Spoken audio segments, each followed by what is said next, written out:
Police के द्वारा बहुत ज़्यादा टॉर्चर किया जाता है। 12 घंटे से बजाय 14-14 घंटे लोग काम करते हैं, फिर लॉक लगा दिया जाता है मज़दूरों को। मतलब मज़दूरों को इतनी भी मर्ज़ी नहीं है कि वो अपनी मर्ज़ी से कहीं बाहर चले जाते हैं। तो जितने भी मज़दूर संगठन हैं, वो कहीं न कहीं समझौतावादी हो चुके हैं या फिर कहीं न कहीं वो पूरी तरीके से स्टेट के साथ लड़ाई में आगे नहीं आ रहे हैं। तो हम उम्मीद ये करते हैं कि मज़दूरों को अपनी लड़ाई खुद लड़नी पड़ेगी। नमस्कार, आज हमारे साथ गाँव सवेरा में नवदीप कौर मौजूद हैं। नवदीप मज़दूर अधिकार संगठन से आती हैं, वो उसकी मुख्य प्रवक्ता हैं और लगातार मज़दूरों के बीच में लगातार काम करती रही हैं। नवदीप आपका स्वागत है गाँव सवेरा में। धन्यवाद साथी। नवदीप सबसे पहले मेरा आपसे सवाल है कि कल 1 जुलाई है और कल जो नए 4 लेबर कोड हैं, वो लागू किए जा रहे हैं। तो उसको लेकर जो एक मेहनतकश आबादी है, जो मज़दूर वर्ग है, उस पर उसका सीधा असर कैसे पड़ने वाला है? आप उसको कैसे देखते हैं? देखिए सबसे पहले तो बहुत-बहुत धन्यवाद कि आपने मतलब हमें इससे बोलने का मौका दिया और अभी जैसे लेबर कोड जो लागू हो रहे हैं, उसके ऊपर ये है कि मज़दूरों के ऊपर सबसे बड़ा हमला जो है कि हम लोग जो अगर पीछे जाकर देखें तो बहुत संघर्ष के दौरान बहुत ज़्यादा लोगों ने स्ट्रगल किया मज़दूरों ने, तो फिर कहीं जाके उनको ये हक मिले थे कि 8 घंटे काम या फिर मज़दूरों का जो श्रम कानून जिनको बोलते हैं, जो मज़दूरों की आवश्यकताओं को या फिर उनके अधिकारों के लिए बने कानून थे। लेकिन अभी है जो उन कानूनों को बदल दिया गया है और जिसके अंदर पूरा का पूरा पूंजीपतियों के हक के लिए, पूंजीपतियों के हित के लिए कानून बनाए गए हैं। जिसके अंदर पूरा का पूरा मुनाफ़ा जो पूंजीपति को होगा और मज़दूर है जो, उसका बहुत बड़े स्तर पे शोषण होगा। जिसके अंदर इसे बहुत मोटे-मोटे अगर हम लोग बात करें कि इसके बारे में कि जो अभी टाइमिंग है, इतनी स्ट्रगल करने के बाद मज़दूरों ने इतनी शहादतें देने के बाद ये 8 घंटे काम होते हैं। लेकिन अभी की जो स्टेट है, वो सीधा-सीधा ये 12 घंटे काम कर रहे हैं। और ये बोल रहे हैं कि हम 12 घंटे काम कर रहे हैं, मज़दूरों का जो काम है वो कम हो जाएगा। मतलब जो कार्य दिवस है वो सिर्फ़ 4 दिन का रहेगा लेकिन आपको 12 घंटे का काम करना पड़ेगा। मतलब ये सीधा-सीधा आपको दिख रहा है कि जो 48 घंटे मज़दूर काम करते थे कंपनी के मालिक के लिए, अभी वो 84 दिन का हो गया है। मतलब हुँ। 84 घंटे का हो गया है। मतलब 12 घंटे एक मज़दूर काम करेगा 4 दिन, तो बाकी जो 4 दिन है वो कोई दूसरा मज़दूर काम करेगा। तो मतलब पूरे-पूरे 12 घंटे हर रोज़ कंपनी चलेगी, तो कितना ज़्यादा मुनाफ़ा जो कंपनी मालिक कमाएगा जिसको हम सोच भी नहीं सकते इतना ज़्यादा जो मुनाफ़ा कंपनी मालिक कमाएगा। तो मतलब वो संगठन नहीं बना सकते हैं। तो इस तरीके के जो प्रावधान है वो लगातार हम देख रहे हैं कि मज़दूरों को और ज़्यादा मतलब लूटने के लिए जो बनाए गए हैं, ये पूरे-पूरे जो पूंजीपतियों के द्वारा ये बनाए गए हैं। अभी जो राज्य सरकार के बिना तो इसको अनुमति जो नहीं देगी जब तक राज्य सरकार बाकी, तब तक ये कानून लागू नहीं हो सकते थे। अभी 13 से ज़्यादा जो राज्य सरकार ने इस पे मुहर लगा दी है। तो ये 2 फरवरी 2021 में ये पूरा किया था इन्होंने अपना काम। तो अभी ये कानून लेके आ गए हैं। तो मतलब अभी ये अगर मैं कुंडली की ही बात करूँ तो ये पहले से ही यहाँ पे चल रहा है ये सारा काम।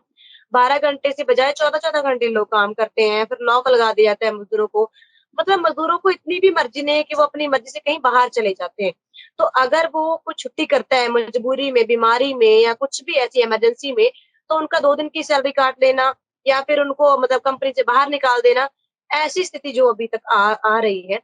तो बेसिकली जो आपका जो संगठन है, वो इसे कैसे देखता है या वो मज़दूरों के बीच में लगातार काम कर रहा है?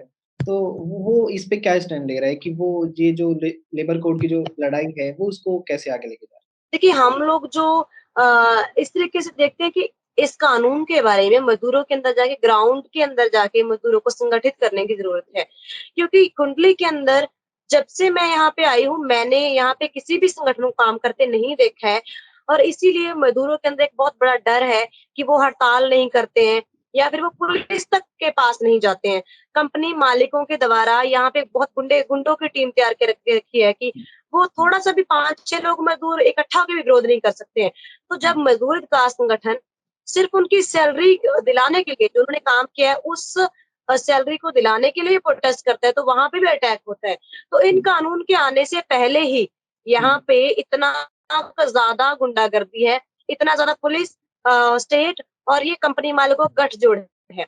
तो हम उम्मीद कैसे कर सकते हैं कि जो इन कानून के आने के बाद मज़दूर कैसे प्रोटेस्ट करेंगे? तो हमारा मानना यही है कि कानून है जो बिना जनता की सहमति के कानून नहीं होता है। तो ये कानून पास होने के बाद भी हम लोग इसे कानून नहीं मानते हैं, पहली बात तो ये है। दूसरा ये है कि इस बात को ग्राउंड पे जाके मज़दूरों को समझाने की बहुत ज़्यादा ज़रूरत है और मज़दूरों पे पहले किसी ने भी इस तरीके से काम नहीं किया है, ख़ास तौर पे कुंडली के अंदर मैंने नहीं देखा है। कोई भी संगठन यहाँ पे नहीं है, तो मज़दूरों के अंदर बहुत बड़ा डर है कि जब हम वेतन लेने गए हैं, तो वहाँ पे हमारी अरेस्टिंग हुई, जिसको लेकर और ज़्यादा यहाँ पे डर फैलाया गया। जो भी मज़दूर संगठन के अंदर आ रहे थे, उनके घर-घर जाकर मतलब पुलिस के द्वारा डराया-धमकाया गया। तो अब पहली बात तो ये है कि मज़दूरों के अंदर वो डर खत्म करके हड़ताल जो करने का जो हमारे प्रयास करते हैं और जब ये हड़ताल होती है, मज़दूरों के जो गुस्से के आगे, मज़दूरों की ताकत के आगे कोई भी पूंजीपति, कोई भी स्टेट मतलब खड़ी नहीं रह सकती है। तो ये कानून कोई बड़ी बात नहीं है। तो हम ये बोलते हैं कि ये बहुत बड़ा हमला है मज़दूरों के ऊपर और ये हमले को जवाबी कार्रवाई करने के लिए मज़दूरों को ग्राउंड लेवल पे जाके समझाने की ज़रूरत है और उसके लिए हम लोग को पहले छोटी-छोटी हड़तालें करेंगे, उसके बाद जब बड़ी हड़ताल होगी कहीं न कहीं जाकर भारत के अंदर जहाँ भी फैक्ट्री एरिया है, वहाँ पे हड़तालें होंगी, फिर कहीं जाके ये कानून वापस होंगे। जैसे किसान आंदोलन हमारे सामने बहुत बड़ी उदाहरण रहा है।